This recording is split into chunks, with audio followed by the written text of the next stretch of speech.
Beaver. Remember that show? They had a whole beaver series about a young beaver. We're going to skin this beaver, do a quick how to do a beaver deal. And this is the way I do it. I don't want to dull my skinning knife, so I use a big semi-rigid fillet knife. My guy wants the feet, the skulls. There's a market for all this stuff. So the first thing I do, we're going to try to keep this speeded up, but it's mostly for beginners. There's guys that can quick skin a beaver 5 times as quick as me. But I'm not a beaver expert. I catch a few. There's Paul Grimshaw, and some of those guys caught hundreds and hundreds and hundreds of beavers. I do not. I catch 20 to 50 a year. Snap his feet off like that. You getting that, Amanda? The feet snap? Mm-hmm. Are you really? Yeah, that's right. There is a recipe in our Fish and Game syllabus, I see, for beaver kebabs this year. You should make a cookbook for beaver stew. Yeah, beaver kebabs, beaver that, beaver this, beaver that. I will keep it quick, and at the same time, try not to cut my fingers off. Nobody wants to see that. I know. So, cut the tail. This is the way I do it. Not the only way to do it, but this is the way I do it. Beavers are split, if you don't know. So I assume that anybody that's watching this, or most anybody that's watching it, is more of a beginner than anything.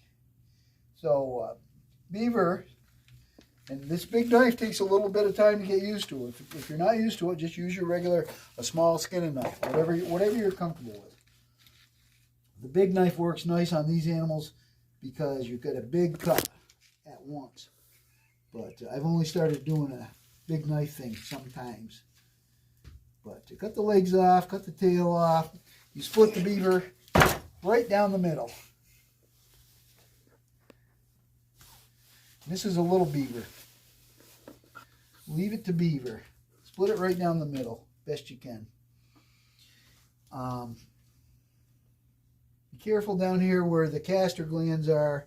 This little fella won't have much for castor glands, but you get down here, you got to go either side of the vent. Again, without cutting your fingers off. Then you try not to split them open in the belly because nobody wants to deal with that. But whatever you use, go from there. Split all the way up through. Stem to stern. Is that what you say on that, Amanda? No idea. No idea? What's it on a beaver? Tail to nose. So, I'm going kind of, not trying to make any records here. But, don't worry, you're not. You've got to follow your knife when you're skinning any fur bearer. Try not to, you got to cut the flesh. It's different than when you're cutting up a deer or something. You are trying to save the pelt, not the meat. It's not such a big deal on the meat. The meat's there, but we don't want to put holes in the pelt if possible. And if you're a young trapper or a new trapper and you haven't done a lot of this before, just take your time and go easy, go slow. But you will. Down here we got the castor, so watch out for that whole deal. That's where the scent glands are in the castors and the oil sacs. This right here. That's the castor right there that they use for marking the scent. I don't know. Right here, but stay away from this whole area. Don't cut holes in it. This has value. And on this little fella, I'm surprised he's got castors that big. But they don't have a lot because they're small. It's a small beaver. The little fellows don't impress you like that. Yeah, the little fellows don't impress you. In fact, I will show you a little fella like that. The castors have been up to $100 a pound. That's a scent glands. They use it for perfume and they use it for making lure. A big set of casters, however, adult beaver, will look like that. That's what they call a number 1. That's worth some money. You dry them out, then put them in the freezer. Sell them.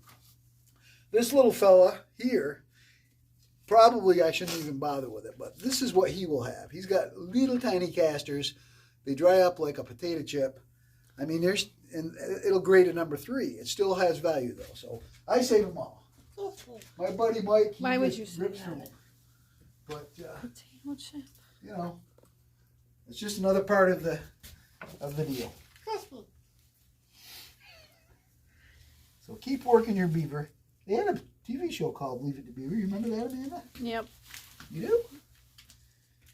The little beaver and his brother Wally. Well, Yeah, this is nothing like that. I think it's very similar. He used to have a mother that lived in the lodge. She was cute. The beaver, Wally and the beaver's mom, I wanted to pound her. But that's inappropriate, I guess, talk. That's inappropriate talk in case there's kids watching, but I was in love with Wally's mom. The beaver, she was Nice you want to bake her pound cake. Does it? Nice of you. Mm-hmm. It makes me want to eat a beaver. All right, so you keep working this on both sides of this animal, just making cuts on the skin, but not making holes. All right, we're almost done. My guy wants the head, so give the little head a twist, and there's his head. So here's what we're selling on a beaver. If you want to eat beaver, beaver's delicious. Same deal, you eat the hindquarters mostly. Hindquarters and the back straps, this part of the meat right here. Delicious. My buddy buys the head, the feet, the tail. They make jewelry. They use the nails, imitation bear claws. They use the heads for educational purposes, and also they'll put decals on them and everything. They got to be clean, obviously. The tails, they actually skin this out, and you can eat the tail. It's kind of gristly like pork, like they put in beans. But they skin this out and they make leather out of the tail part. And they make wallets and stuff out of the leather. This is the glands. That's the juice in the glands out of the castor glands. You get all that off. This isn't worth much, but everything is worth something. So I save them. Hang this up to dry. That's the juice out of the castor glands. There it is. They make perfume out of that, and they also make trapping lure out of it. So we sell all this. Eat the meat if you want to. There it is. And my guy, if it's out of the Hudson and we don't want to eat the meat or don't dare to, he puts them out back and the birds pick them clean, and then he sells whatever bones are left for assorted bones, mystery bones. And of course, here's the pelt. Now the pelt we put on this flesh and beam, and first thing you got to do if you're a young guy is get yourself a good skin and apron. Let me go show you mine. But we're not going into all that because we want to keep these reasonably short. But here's a skin and apron. This goes on like this to protect your clothes, or else you're going to constantly stink like a beaver and everything else. So you put this on so when you're fleshing an animal like this beaver on this board, you can stay reasonably clean and you don't stink so much. So, but here's a good flesh. Get yourself a good fleshing steel. This is mine. I got a sharp side and a dull side. I use the sharp side when I have to, and the dull side when you don't have to. You got to scrape that baby down. And then, when you're done with that, and it takes a little practice, they're not easy to do, but if you want to make a hoop hanging or send them out to market, whatever you want to do, that's what you're going to do. And then you put it on the board. Now this beaver my buddy gave me. He's a nuisance trapper. And rather than see these things go to waste, he gives them to me, or he does them. This beaver was a male, but this is his mother. In these nuisance situations, what has to happen is the beaver's got to go. And we like to see the things utilized. The alternative to this is somebody goes out, if they can shoot there, they go out with a high-powered deer rifle and shoot them in the back and let them rot. They float down the river or wherever they are. And you can do that with a nuisance permit. You can do whatever you want if it's on your property. They just issue the permit, kill them any way you want. But we like to see the thing utilized, so we're gonna sell the head, sell the leather for the wallets, sell the glands for lure and perfume, sell the pelt to make a garment on it or a bedspread or whatever you want to make out of it. A wall hanging, they make nice wall hangings. This they go on these boards where you get a pattern like this, like bullseyes. And this is a pretty nice beaver. It stretches probably, I don't know, 55 or 60 inches. And this means the beaver is prime. Now, this beaver is a good beaver. There's no big holes in it. And right now they got a use for the beavers. They're making cowboy hats out of them. They're making felt out of the fur. And I think it's Stetson, but I'm not sure which company are making cowboy hats out of them.